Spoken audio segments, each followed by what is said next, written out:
Guided practice and visual aids. Guided practice is a familiar activity in language learning environments and is equally important in EMI lecture courses. During guided practice, students work problems or approach answering questions using the principles, facts, or procedures taught by the teacher under the teacher's direct guidance. The teacher's role is to guide this practice of new knowledge from initially checking step by step to interim checks to allowing students to work independently without errors at the end of guided practice. Imagine learning to ride a bike for the first time. You don't just jump from instructions to riding independently. You first practice with training wheels and some guidance, hearing instructions at the same time that you are trying to ride. And you practice again and again with guidance until you can do it yourself. Guided practice is the assisted learning activity between being introduced to a new skill or information and applying it independently. Repetition is key. Guided practice should take up the majority of your time in class with students on any given learning objective. Note that guided practice requires active guidance by the teacher, not simply passive monitoring by walking around the room. Therefore, it requires active checking for understanding. For larger lectures, this requires creativity in checking technique, but will prevent any student from falling behind due to language issues or lack of preparation. Note, too, that guided practice instructional language must be concise, clear, and preferably multimodal in order for all students to understand in the EMI classroom. Because guided practice is completed step by step, together at the same time with all students, it is essential to use visual aids and classroom management tools such as the whiteboard or computer effectively. For that reason, this video also includes guidelines for using visual aids in class. Let's first see the issues presented by typical classroom practice. Today, we will analyze the business environments of Hyundai Motors and Toyota. First, let's look at some environmental forces affecting Toyota. You can see that the financial difficulties in the USA affected overseas sales and operation of overseas plants. In addition, recall issues showed up technical flaws in new vehicles. Now let's look at Hyundai's environment. While Hyundai did not have the same technical issues, they also benefited from domestic production that was not as affected by the financial crisis. Now turn to your partner and try to compare the social and political forces affecting these companies. It's been a freaky kind of day, far as I'm concerned. Freaky. Jungjin, what political force did you identify? We think that Korean people like Hyundai cars more than Japanese cars because of politics, maybe. That isn't what I mean by political force. I mean laws or other actions that affect trade.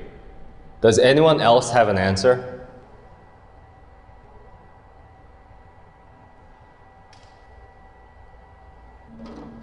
Let's try social forces. For Toyota, you can see from the PowerPoint, environmental concerns were the main driver for Toyota to change their product lines in the USA.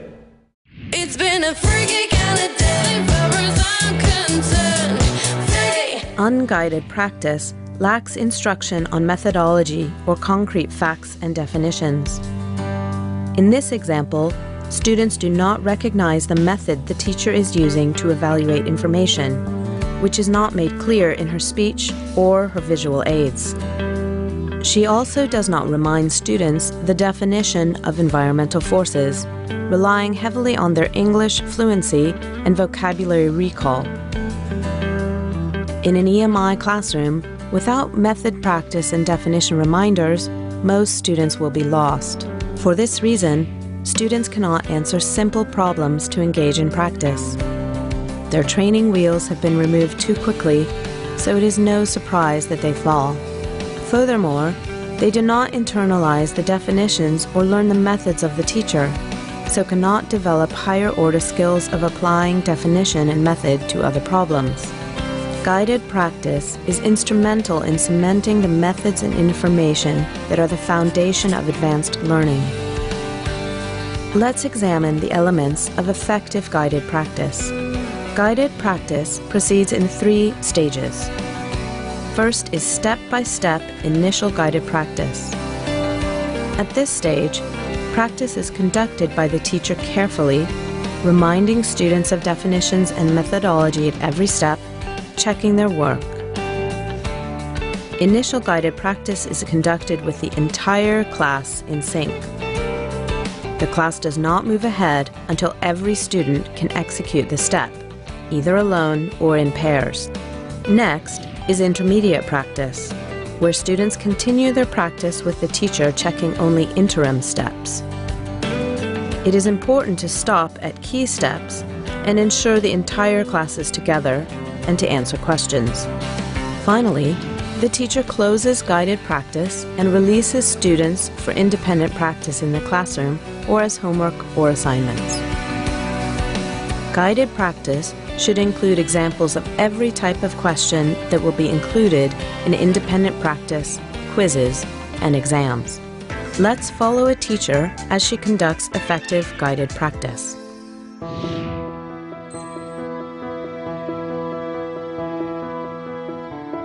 Today, we will practice business environmental analysis comparing Hyundai Motors and Toyotas. First, we'll identify the environmental forces to consider. Then, we will compare Hyundai and Toyota's response to these forces.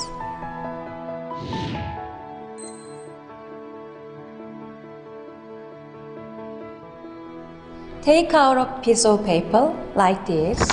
You can see a grid with a 4-column and 6-row on the paper. Down the left, write in the first row, write T in the second row, write E in the third row, write E in the fourth row, write P in the fifth row. Now, come to your partner and fill in the environmental forces these letters represent on the left. I'll fill in the first one. S stands for society. Social issues, social trends.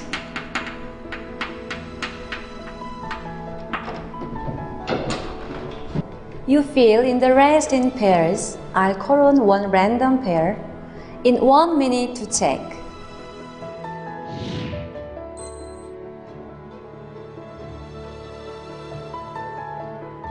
The first box is filled in with financial worry, more singles, commuting, size preference. The second, hybrid new fuels, driverless. Jae-hee, you suggest low interest rate?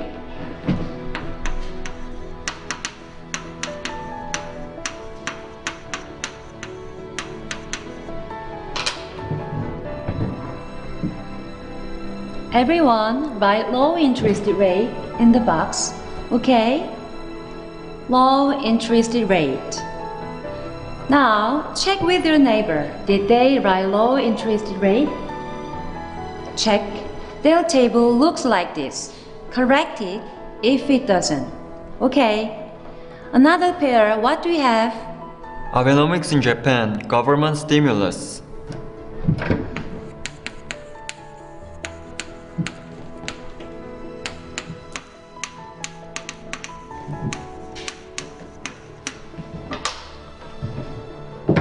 Many of you look confused about government stimulus. Let's leave you another way to say that it is fiscal stimulus. Fiscal means government revenue, usually taxes. Stimulus means to boost or excite. So, fiscal stimulus means to invest government revenues to boost or excite the economy. In Japan, Fiscal stimulus has been mostly in infrastructure projects like building bridges, road, and earthquake-proof structures. Everyone repeat after me. Fiscal stimulus. Fiscal stimulus. Fiscal stimulus. Fiscal stimulus. Fiscal government revenue. Stimulus to boost or excite. Fiscal stimulus use government revenue to boost the economy. Now, write that in the third box.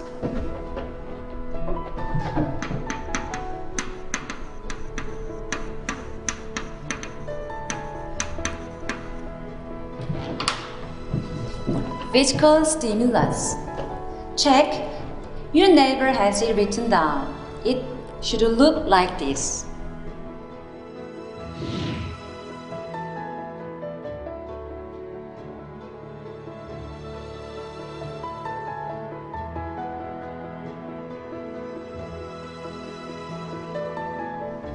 Okay, let's stop here.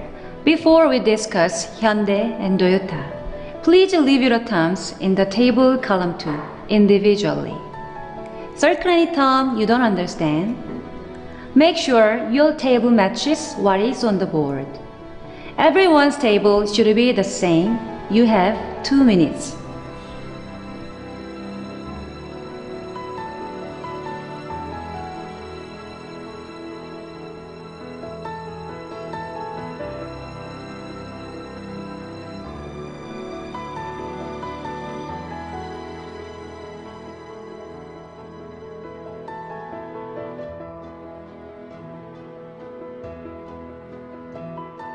Now, turn to each other in your groups of 4. Share your circled item in the column describing environmental forces. Clarify any circled item together. If you cannot clarify, raise your hand and I'll come help you. You have 4 minutes, then we'll move on.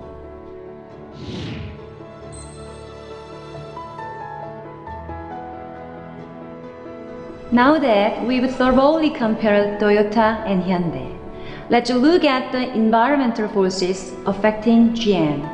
I want you to make a new environmental table. Start the same way as before. 4 columns and 5 rows. The first column I'll include the letters S, T, E, E, P. S stands for Social society. social environment. Good. Now, fill in the rest, same as your previous table. Does it matter which E is first, economics or ecology? Does it matter whether economics or ecology is first? Let's put economics before ecology to be consistent. Okay, check with your partner. Everyone should have society, technology, economics, ecology, politics, laws. Everyone checked. Hejin, are you and your partner ready? Okay. Junseok, are you and your partner are ready?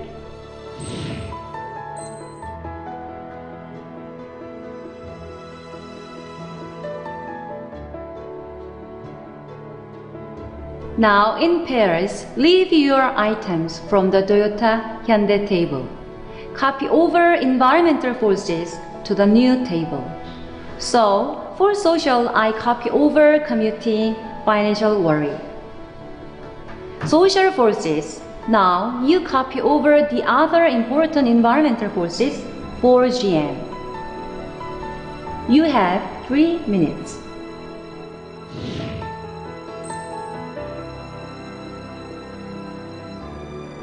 Okay, I've given you a few minutes.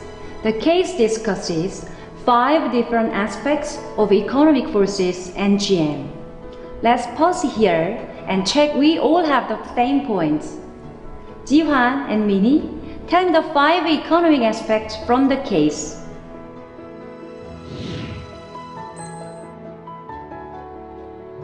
Okay everyone, we are going to look at the case Tesla Motors now. First, make a table and fill the types of environmental forces S, T, E, E, P. Down the left. You have 1 minute.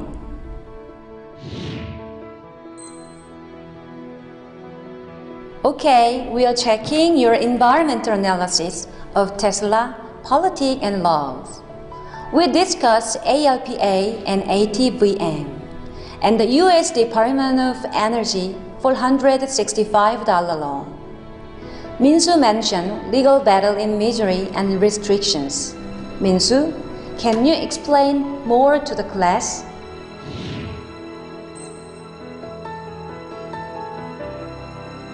So, to answer comparison questions, prepare by creating a table of environmental forces. Brainstorm the forces and how the companies reacted using the case.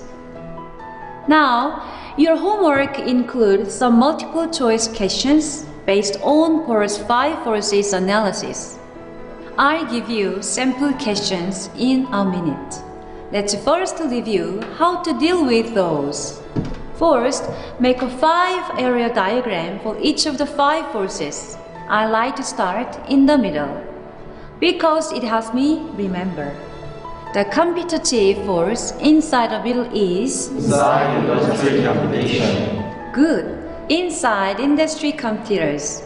Now I can go here and it helped me remember. Who maybe competes outside the industry? Substitutes. Substitute.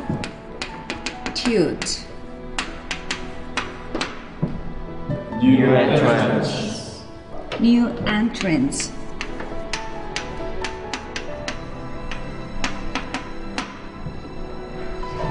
Good. And last is Suppliers, customers. correct. Now in pairs, brainstorm and fill in these competitive forces together. Refer to the case for help.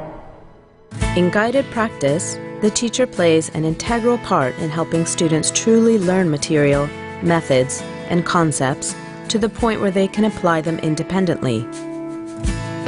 Guided practice is especially important in the EMI classroom, where students need to understand the meaning of English vocabulary and instructional language that may be unfamiliar. Guided practice requires patience and planning on the part of the teacher. For this reason, teachers should be very selective about the content they choose to teach in order to ensure enough practice time is afforded for the class. In addition, teachers should be very careful in their use of visual aids in class to supplement guided practice. The following section is a quick guide to effective use of visual aids, such as PowerPoint in the classroom.